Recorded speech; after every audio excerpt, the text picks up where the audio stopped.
Magandang araw sa atin mga kalingap. Mga kalinga, Kuya Rab may pasorpresa naman ito kay Dara. Ano kaya ito? Pero bago po yan mga kalingap, kung bago pa lamang kayo sa channel ko baka naman po pwedeng pa-like and subscribe my channel para lagi po kayong updated sa aking videos.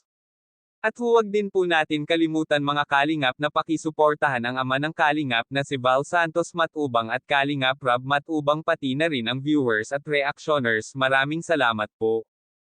Mga kalingap, muling pinasyalan ni Kuya sila Dara at Bea para siya naman ang susorpresa sa kanila.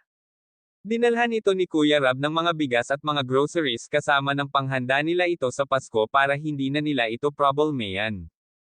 Natuwa naman ito si Bea dahil nakita niya ang laman at ito ay ang mga paborito niyang pagkain.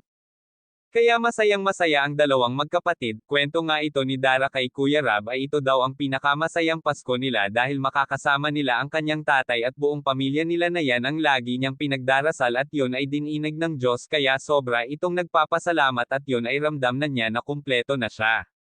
Wala na daw siyang ibang hinihiling na lamang kundi makatapos ng pag-aaral at maayos na kalusugan ng lahat.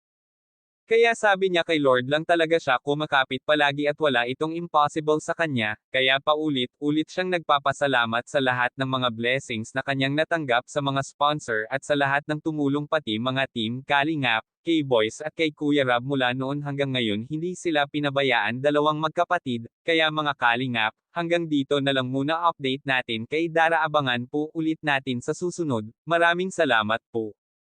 Thank you for watching and God bless us all.